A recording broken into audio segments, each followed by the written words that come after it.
Hello, everyone. Welcome back to an episode here with Chuco Chica. Allow me to introduce a warm welcome with Olivier Cohen, the owner and entrepreneur of Entrecote, Bonjour. the French cuisine and fine dining restaurant located here in El Paso, Texas. Thank you so much for joining us today, Olivier. Thank you for having me in your podcast. I'm very excited. Awesome. Thank you so much again. Let's get started with our first question. Can you share with me your background and your journey before Entrecote? Yes, I'm Olivier Cohen. I was born in Grenoble, in the French Alps, and I graduated from French business law. And when I graduated, I moved to Singapore for a couple of years. I worked in the logistic business for big corporations. Then I moved to Indonesia, Mexico, Miami, and about 14 years ago, I moved to El Paso and become an entrepreneur. Amazing. How did you come up with creating a restaurant and locating it here in El Paso, Texas? So it was an old dream that I had in my mind. I have other businesses in the restaurant, but bringing a French restaurant to El Paso was really like a nice adventure for me. And I thought that we don't have so many French cuisine in this part of the US, in the Southwest.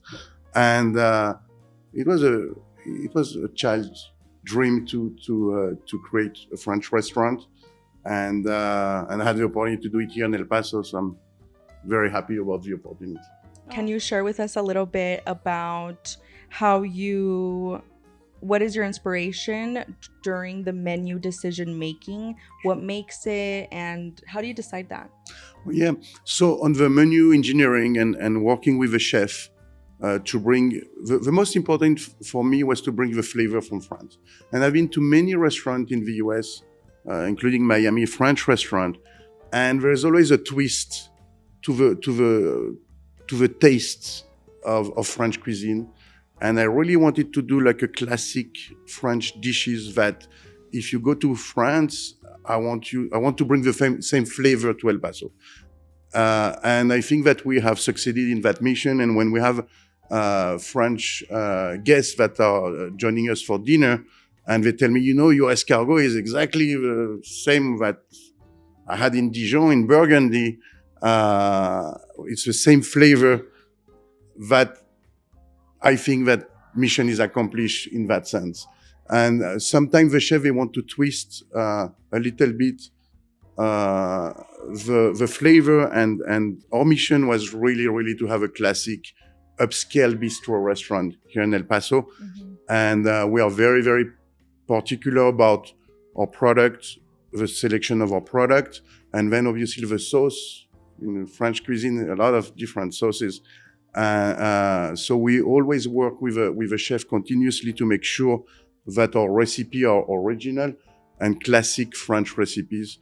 So our guests have an experience like if they were in France, in Paris, or in south of France, different part of the country. A little taste of Paris here in El Paso. Exactly. That's amazing. And that's really unheard of. I don't think I've really tasted French cuisine like this before. I want to know, what is your favorite dish on your menu? On or off the menu right now? That's a difficult question. I probably go with Chilean sea bass. Okay. That is served with prawns and scallops. And the sauce is it's our own recipe. We are not copying with other classic recipes. This is what we have done here at Entrecote. And the sauce it's a Chardonnay, crème fraîche, and Gruyere cheese, and it's one of our best sellers. And I'm very proud of this particular recipe because we designed it here at Entrecote, and it's one of our best sellers. So we're very happy about that particular dish. The Chateaubriand as well with morel mushroom. They are handpicked. We buy them in Oregon. But people that go to the forest and pick them up. It's not like a farm-raised mushrooms. It has a very specific flavor.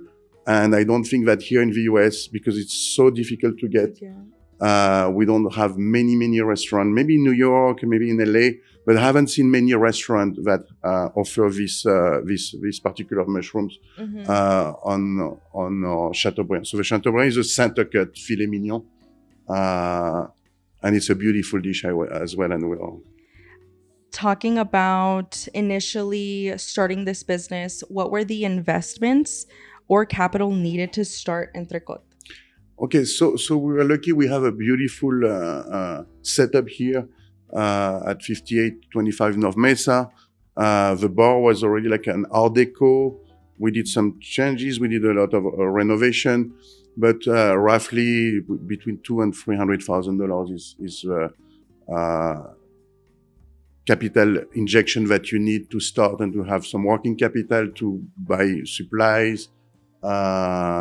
Food inventory, wine, we have over 80 wines, liquor.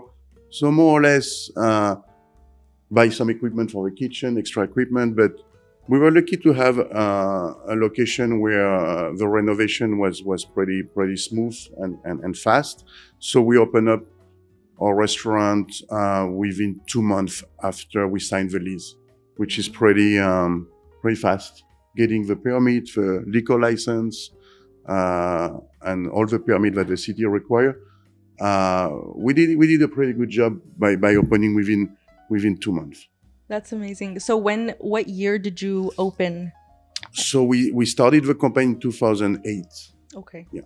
Is this where you, and was this the first location? Yes, correct, yes. Awesome. And I did a little researching and I went on your Facebook and I saw co-owner, somebody was a co-owner. Was that your father? Yes, my dad. So my dad is, at that time, wanted to invest with me just to support me financially. We also have a restaurant in London with my brother. Some other family members have restaurants in Miami as well, and my brother started a French tapas restaurant in Notting Hill, and I said, if he does it, I can do it too. Yeah. So he inspired me and my dad is also a partner with him in London. So we said, okay, let's do it together. Yeah. That is so special. Do you guys tend to bounce back and forth ideas on French cuisine or kind of inspire each other? Yes, I mean, he has, my brother has his restaurant. His name is Cepage. He has a little bit different of cuisine because it's more like a tapas style, like a small portion. So we share a couple of things on the menu, but he changed his menu more frequently than we do.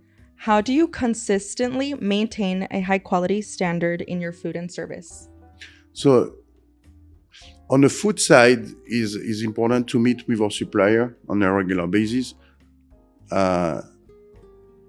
And despite the inflation, which we guarantee the same product, and we are not jeopardizing or compromising with our product. So if our tenderloin or ribeye goes up, it used to happen sometimes 20-30% in certain months, especially during the pandemic. We decided to absorb the costs, have profit margin that are lower, but we are not going to offer to our guests a lower quality product because of a price increase. And that's very important. So we are working with a chef on every single day, tasting the sauce, tasting the product, making sure that the quality of our product remain consistent. And I think that the secret of success when we are trying to give our best to our guests. Absolutely. Regarding the pandemic, how did that impact your business? Actually, we had a very good year during the pandemic, Really? despite the fact that we had to close about 2 months because it was a mandatory city closure. Right. We had a very good sales during the pandemic, just by offering in-person dining and not to go or deliveries, because this is what we know what to do, and we don't know how to I think we are not a kind of restaurant for deliveries. And I insisted that the in-person dining was what we wanted to do. And because the bar were closed, because some of the restaurants were more maybe hesitating about reopening, and we had a very, very good year, fortunately. Yeah. That's very good. Were you nervous or scared once the pandemic hit for your business, or is this something that you were just calm? How did you stay so cool? You know, I have several businesses, and when the city forced us to close, it was very harmful for me and my employees, because we closed the door, but we didn't even know when we're going to reopen. We had no guidance about, we don't know if it's going to last a couple of weeks, couple of months, a year. We didn't know much about the pandemic. And at that point, we didn't know much about the virus. Right. So it was very sad to close down without knowing when we were going to reopen. Yes, I think that in life, to receive, you have to give. That's one of the principles, and this business is taking pride of what we are doing and taking care of our staff as much as we take care of protecting the business and making sure that we are successful and work hard every day. You know. Absolutely.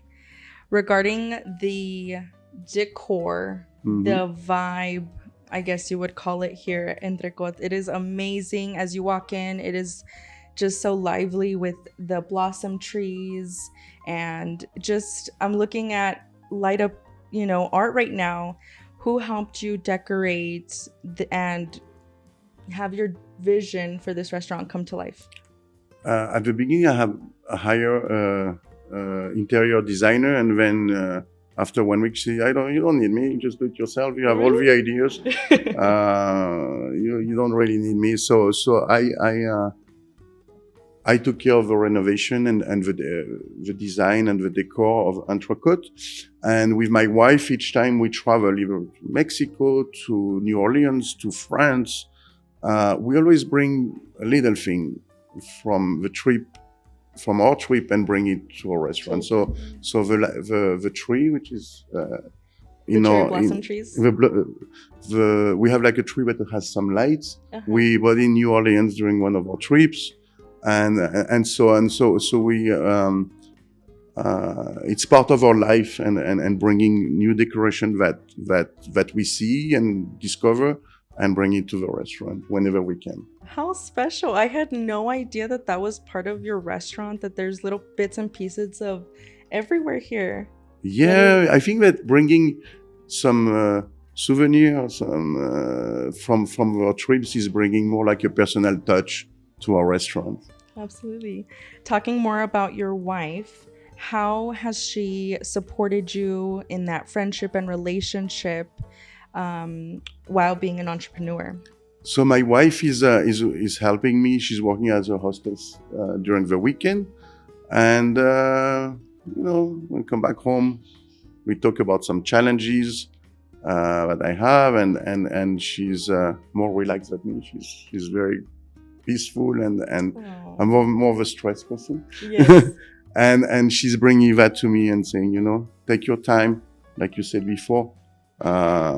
Manage the stress, because the restaurant business is very, very demanding. So we're going to bring always positive energy to the business. And she's been very, very supportive. Very supportive. I'm a lucky man. I love that. Speaking of peace, energy, and tranquility, that's very hard to come by.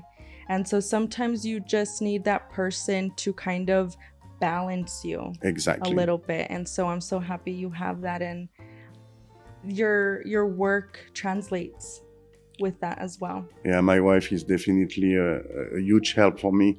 What is her name? Her name is Alejandra. Alejandra, I love that. Yeah, and she's very supportive, and we exchange ideas, and she's always positive, so that that make my day much, much easier. Oh, I love that. Regarding your stress and how you overcome challenges, what are some of the challenges you are facing right now as an entrepreneur, and how do you plan to overcome them? I think that we are all facing in all the industry, we're all facing an issue with shortage of staff.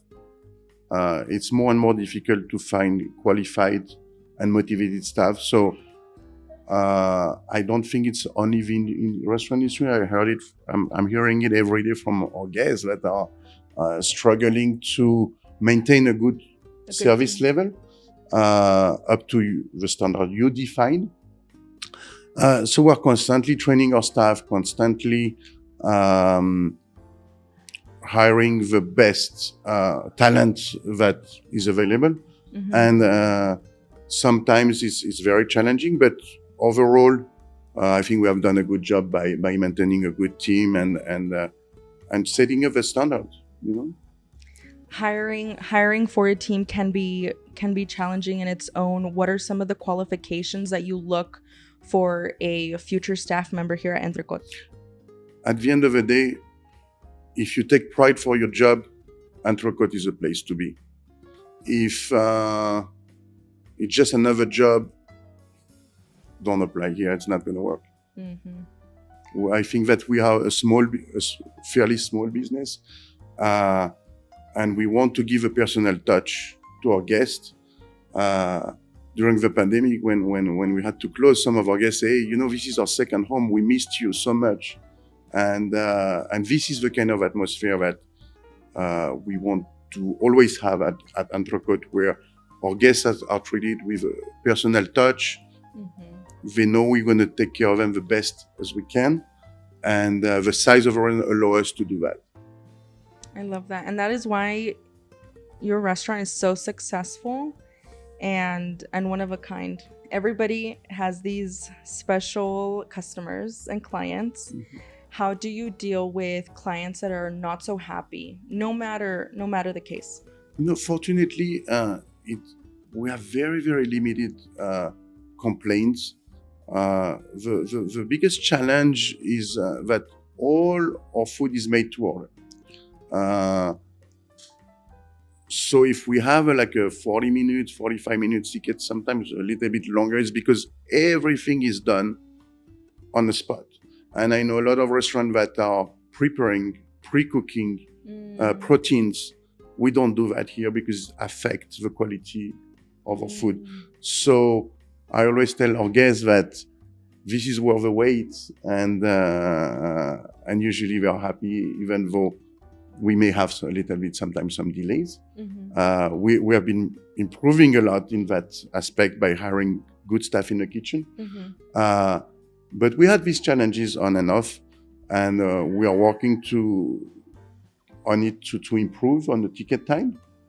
But at the end of the day, the quality of your experience it's part of it by preparing the food. Everything is made to order, and that has its challenges as well. Speaking on work ethic, good energy, good vibes, and all around being a good person, what mindset did you grow up on to have these qualities and traits that you and your brothers have that are translating into your businesses? I think at the end of the day, we have to treat everybody with respect. And if at one point one employee is not performing for any reason, we have to separate in a nice way, and that's what happened. We don't need to be mean. We don't need to be frustrated. It's like any relationship, with friendship, with love, and work. For me, it's the same. If we treat our peers with respect, we get the best out of them. And if the performance is not there, we just separate and continue our journey. Absolutely. As an entrepreneur, what is the best financial advice someone gave to you and shared with you? I don't know about financial advice, but I just watched a Ferrari movie yesterday, and his best advice on business, and I think it's very inspiring. He said, if you have a dream, you can make it happen. And I think follow your dream. If you're an entrepreneur that is willing to do something new and bring something new to a specific market, just follow your dream and stick to your dream and stick to your concept. That's very important. Some people sometimes get lost, and of course there's some adjustment you have to make during the course of your business, and there's a learning curve. But stick to your concepts. Believe in your original dream and follow it, no matter what happens, no matter what people say. Just follow your dream. If you have a concept, stay focused, and the adjustment you have to make is according to your guests, with the feedback you get. But on the core concept, on what the product you have to offer, you have to be faithful, loyal to your original concept, so you can be successful. If you try to be distracted by too many aspects of the work that doesn't necessarily come right away, be consistent, perseverance, and most of the time it pays. I love that.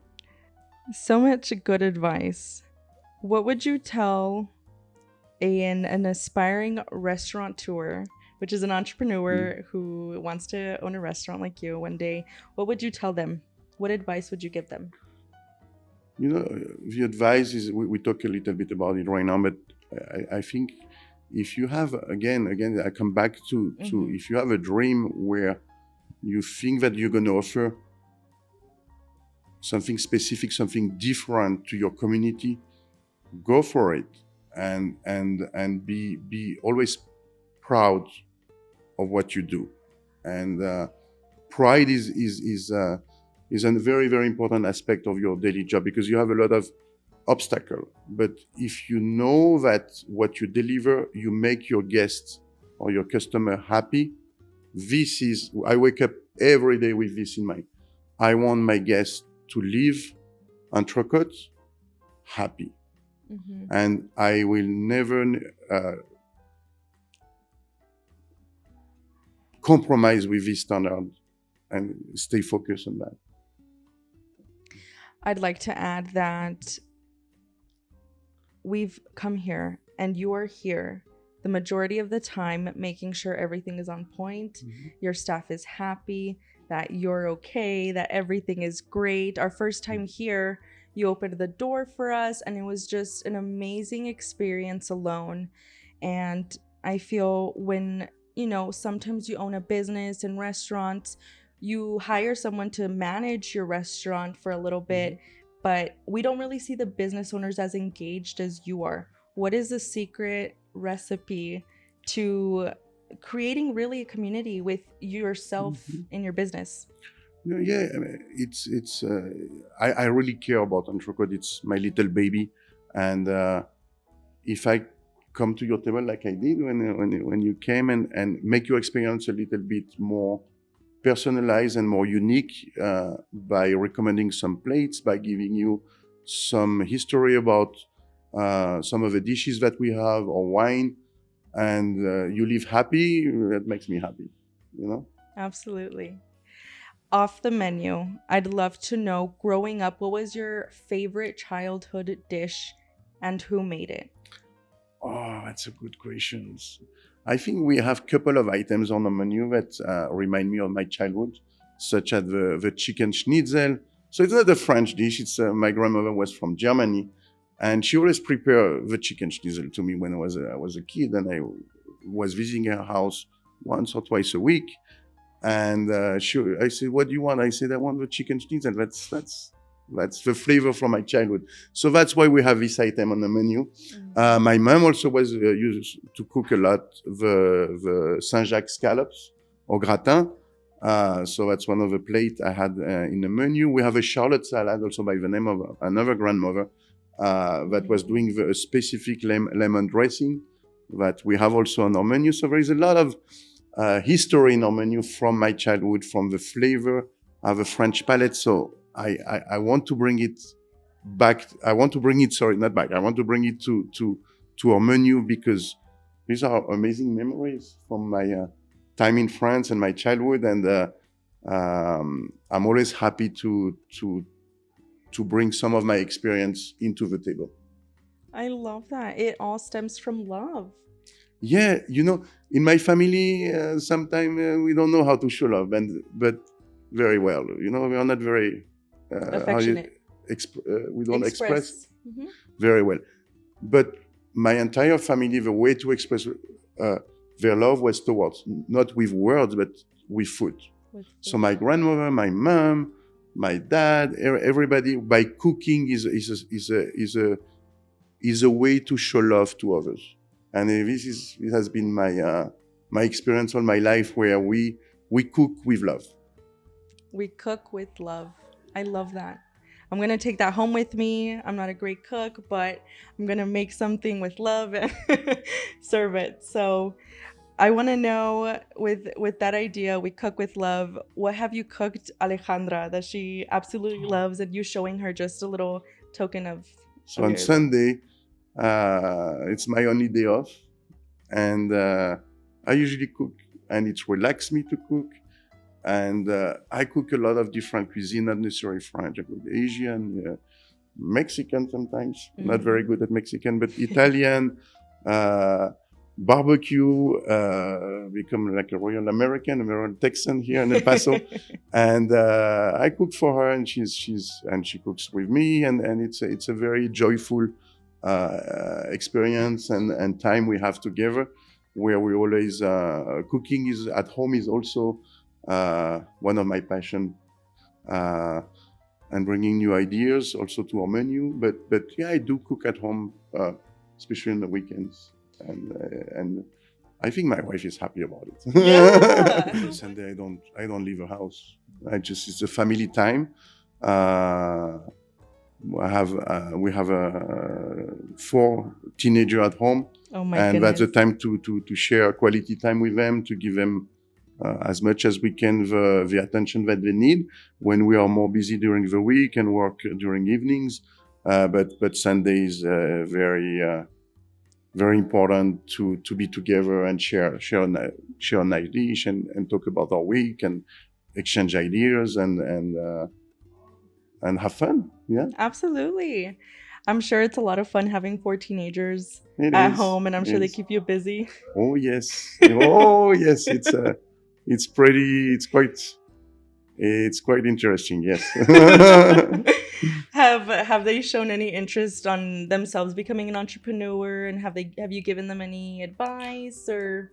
I believe that when you have your parents are entrepreneur, it give them at least an idea of what is the life of Being one. being an entrepreneur.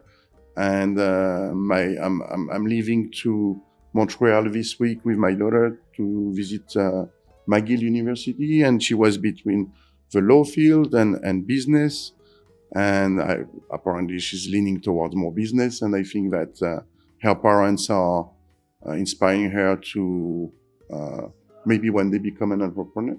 But at the end of the day, I tell her, you have to do what is your passion, what is going to make you happy, and we'll see what happens. But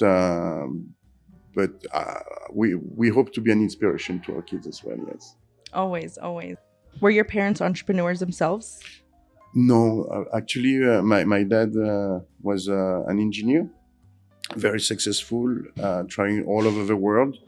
And my mom was working more in the industry, but I had some family in Mexico and in Colombia that were entrepreneurs, and that was also a great inspiration for me to become one. Because half of my career I was working for big corporations, and 14 years ago I decided to become an entrepreneur.